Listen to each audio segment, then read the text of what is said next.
तो चलिए खबरों में आगे बढ़ेंगे। ग्रेटर नोएडा की हाईरास सोसाइटी में एक लिफ्ट अटकी, जहां पर आधे घंटे तक लिफ्ट में बुजुर्ग महिला फंसी रही। इमरजेंसी उपकरण ने नहीं किया काम, जिसके बाद हड़कंप मच गया। शोर सुनकर परिजन पहुंचे, मेंटेनेंस टीम ने बाहर निकाला।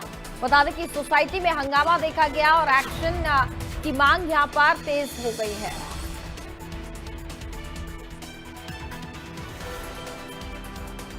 आप तक पहुंचा रहे हैं ग्रेटर नोएडा से, जहां पर हाईराइज सोसाइटी में एक बार फिर से लापरवाही देखी गई है। लिफ्ट यहां पर फंस गई थी। आधे घंटे तक बताया जा रहा है कि एक बुजुर्ग महिला लिफ्ट में फंसी रही। इमरजेंसी उपकरण ने भी काम नहीं किया, जिसके बाद हड़कंप मच गया। शोर सुनकर के परिजन पहुंचे, मेंटेनेंस टीम ने यहां पर उस बुजुर्ग महिला को बाहर निकाला। साथ ही आपको बता दें कि जिसके बाद सोसाइटी में भीषण हंगामा यहां पर देखा गया। लगातार यहां पर एक्शन की मांग की जा रही है, क्योंकि ये कोई पहला मामला नहीं है। इससे पहले भी हाई राइज सोसाइटी में लगातार इस तरीके की लापरवाही यहां पर देखी जाती है। लिफ्ट में कई लोग फंसे रहते हैं। हाल ही में एक और मामला सामने आया था, जहां पर लिफ्ट में कई लोग फंसे हुए थे, जिसके बाद 112 पर कॉल करके पुलिस वहां पर पहुंची थी और उन्होंने उन लोगों को बाहर निकाला था। और ये एक और ताजा मामला यहाँ पर सामने आया, जहां पर बुजुर्ग महिला बताया जा रहा था कि लिफ्ट में फंसी रही। करीब आधे घंटे तक वो बुजुर्ग महिला लिफ्ट में फंसी रही। जो इमरजेंसी ऑप्शन होता है वो भी यहाँ पर काम नहीं किया, जिसके बाद चीख पुकार सुनते ही जो परिजन थे वो यहाँ पर पहुंचे और उन्होंने उनको बाहर निकाला। जब मेंटेनेंस में इस बात की जानकारी दी गई, उसके बाद मेंटेनेंस टीम ने उनको बाहर निकाला। मैं 26 टावर ला रेजिडेंशिया के 26 टावर में 903 में रहती हूँ।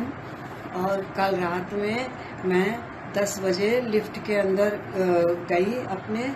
वहाँ मुझे बस पकड़नी थी, मैं सामान के साथ थी और मैंने वहाँ पे लिफ्ट को प्रेस किया। इसके बाद लिफ्ट बंद हो गई और वो नीचे नहीं गई। इससे मैं बहुत घबरा गई अंदर और मैं 10:30 बजे रात तक उसके अंदर ही फंसी रही। मैंने बहुत शोर किया, बहुत हल्ला मचाया, लेकिन उसका कोई रिजल्ट नहीं आया। कोई भी हमारी हेल्प के लिए नहीं आया। हमारा भांजा हमको छोड़ने जाने वाला था, वो हमको ढूंढते हुए ऊपर आया और उसने जब हमारी ऐसी हालत देखी तो उसी ने ही सब जगह शोर मचाया और उसने सारे सबको बताया। वहाँ के मेंटेनेंस को फ़ोन किया, बहुत देर में लोग आए और उन्होंने किसी तरह हम लोगों को बाहर निकाला। तब मैंने अपनी बस पकड़ा। ऐसा ये बहुत गलत चीज़ है, ऐसा नहीं होना चाहिए। हाँ, और इस लिफ्ट में ना तो कोई इमरजेंसी सुविधा है, ना कोई फ़ोन है और ना कोई कैमरा लगा हुआ है। और हम अंदर जाते हैं तो हमारा भी नेटवर्क बंद हो जाता है। हम लोग कैसे क्या करें? अगर उस समय कोई दुर्घटना हो जाती तो मेरी हेल्प के लिए कौन आता? कौन जिम्मेदार है इसका? ज्यादा जानकारी के लिए संवाददाता अकरम खान इस वक्त हमारे साथ लाइव जुड़ चुके हैं ग्रेटर नोएडा से। अकरम, बात करें हाई राइज सोसाइटी की तो कोई ये पहला मामला नहीं है। कई मामले तो ऐसे सामने आए हैं जिसमें ना जाने कितने लोगों की जान भी जा चुकी है, लेकिन उसके बाद भी यहाँ पर लापरवाही साफ तौर पर देखने को मिलती है। हालांकि तमाम व्यवस्थाएं करने की कोशिश की जाती है। इमरजेंसी ऑप्शन जब यहाँ पर दिया गया है तो वो काम नहीं करता है और जब तक चीख पुकार यहाँ पर मचाई गई, तब जाके मेंटेनेंस टीम को इस बात की जानकारी मिली कि लिफ्ट में एक बुजुर्ग महिला फंसी हुई है। बिल्कुल, देखिए ग्रेटर नोएडा वेस्ट की लॉ रेजिडेंशिया सोसाइटी है, जहाँ की पूरी घटना है और बुजुर्ग महिला खुद बता रही है किस तरह से उन्हें तकलीफ हुई और लिफ्ट में वो कैसे फंसी। सबसे बड़ा सवाल यही उठता है कि इतनी हाई राइज बिल्डिंग पे जहाँ मेंटेनेंस और तमाम तरीके की सुरक्षा के दावे किए जाते हैं, वहां पर इस तरह से आधे घंटे तक एक बुजुर्ग महिला जो 65 वर्ष की है और जो कई बीमारियों से ग्रस्त है, वो फंस गई। जिसके बाद अलार्म और जितने भी इमरजेंसी कॉन्टैक्ट थे वो सब नहीं हो पाए और परिवार ढूंढते हुए इस महिला को वहां तक लिफ्ट तक पहुंचा, जब लोगों की मदद ली गई और तकरीबन आधे घंटे के बाद इनको बाहर निकाला गया। घबराई हुई थी महिला। इसको लेकर अब पूरा जो सोसाइटी है उसमें मेंटेनेंस डिपार्टमेंट और बिल्डर के खिलाफ रोष भी व्याप्त है। लोगों का कहना है कि बिल्डर के खिलाफ कार्रवाई हो, लेकिन सबसे बड़ा सवाल यही उठता है कि लगातार चाहे वो ग्रेटर नोएडा वेस्ट हो या ग्रेटर नोएडा या नोएडा अलग अलग इलाके हो, सब जगह इसी तरह की घटनाएं लगातार बार बार सामने आ रही हैं, जो जिला प्रशासन पर एक सवाल भी खड़ा करता है। क्योंकि हमने देखा था सेक्टर 142 में जब एक महिला लिफ्ट टूटने से गिरने के बाद मर गई थी, तो उसके बाद ये यूपी में उत्तर प्रदेश के मुख्यमंत्री ने लिफ्ट एक्ट लागू किया था, जिसमें तमाम तरह के प्रावधान है और जिला अधिकारी उसकी मॉनिटरिंग करते हैं और वही इसको पनिशमेंट करने के लिए जिम्मेदार बनाए गए हैं जिले में। लेकिन सबसे बड़ा सवाल यही है कि घटनाओं के बाद बस खाना पूर्ति के लिए मीटिंग बुलाई जाती है, लिफ्ट के लेकर सख्ती दिखाई जाती है और जो घटनाएं हैं वो रुकने का नाम ले रही हैं।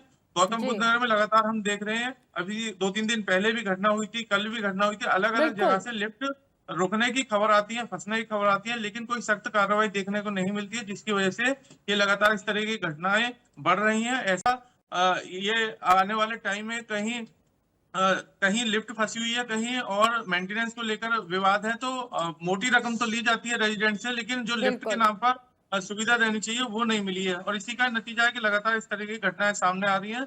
अभी कुछ दिन पहले डीएम ने मीटिंग जरूर बुलाई थी लिफ्ट मामलों को लेकर, लेकिन उस पर अगर कोई दंडात्मक कार्रवाई होती या कोई सख्ती होती तो शायद इस तरह की घटनाओं को लेकर जो संचालक हैं, जो मेंटेनेंस डिपार्टमेंट है बिल्डरों के यहाँ, वो संजीदा होता, वो इस पे गौर करता। लेकिन प्रावधान जरूर है, जी। लेकिन उसका इम्प्लीमेंटेशन नहीं हो रहा है, इसी की वजह से इस तरह की घटनाएं सामने आ रही हैं। जी बिल्कुल देखिए तमाम बैठकें कर ली जाती हैं, एक्ट यहाँ पर बना दिए गए, लेकिन धरातल पर अगर वो काम नहीं होगा तो इसके चलते ये हादसे होते रहेंगे। और आपने भी जानकारी दी कि अभी कल भी एक मामला सामने आया था, हमने देखा था, वो भी हाई राइज सोसाइटी का था, जहां पर कई लोग लिफ्ट में काफी देर तक फंसे रहे थे। 112 पर कॉल करके यहाँ पर जब पुलिस को सूचना मिली तो पुलिस टीम वहां पर पहुंचती है और उनको निकालती है, लेकिन उसके बाद भी देखिए इन जितने भी मामले सामने आते हैं इन पर लगाम नहीं लगती है। फिलहाल अभी सोसाइटी की तरफ से क्या कह रहा है, क्योंकि मेंटेनेंस के नाम पर अगर हम देखा जाए तो मंथली 4 से 5 हजार रुपए यहाँ पर लिए जाते हैं, एक मोटी रकम ली जाती है, लेकिन उसके बाद भी जो सुविधाएं यहाँ पर लोगों को मिलनी चाहिए वो नहीं मिल पाती हैं। देखिए, जिस तरह से अभी डायल 112 की घटना सामने आई थी, उन्होंने जाके लोगों को रेस्क्यू किया था, उसके बाद भी बिल्डर पर कोई कार्रवाई नहीं है और इसके अलावा जितने मेंटेनेंस के चार्ज लिए जाते हैं वो वसूलने के बाद भी इस तरह की घटनाएं आ रही हैं। चाहे वो यथार्थ हॉस्पिटल हो, जहां पल पल मिनट मिनट पे तमाम सिक्योरिटी है, तमाम लोग हैं, वहां भी तकरीबन 45 मिनट तक लोग फंसे रहे थे। इसके अलावा जी अब इस सोसाइटी में घटना सामने आई है, तो लगातार जो लिफ्ट एक्ट को लेकर जिस तरह से सख्ती से लोगों पर जिम्मेदारों पर कार्रवाई की जानी चाहिए वो नहीं हो रही है। इसकी वजह से इस तरह की घटनाएं सामने आ रही है। और बात की जाए इस सोसाइटी की, तो यहाँ के जितने रेजिडेंट्स हैं उन्होंने विरोध प्रदर्शन किया है, उन्होंने आक्रोश जताया। उनका कहना है कि बिल्डर और मेंटेनेंस के खिलाफ मुकदमा दर्ज होना चाहिए, क्योंकि बुजुर्ग महिला थी, ऐसे में अगर और देर होती तो शायद उनके साथ कोई अनहोनी भी हो सकती थी। लेकिन तमाम तरीके की घटनाएं सामने आ रही हैं, इस को लेकर जिला प्रशासन बिल्कुल भी गंभीर नहीं है। डीएम सिर्फ मीटिंग के नाम पर खाना पूर्ति कर रहे हैं, किसी की जिम्मेदारी तय नहीं है, इसी वजह से इस तरह की घटनाएं सामने आ रही हैं। और समय रहते ये तो लोग पहुंच गए, उनके परिवार पहुंच गए, जिन्होंने उन महिला को रेस्क्यू करा लिया, वरना कोई बड़ी घटना भी हो सकती थी।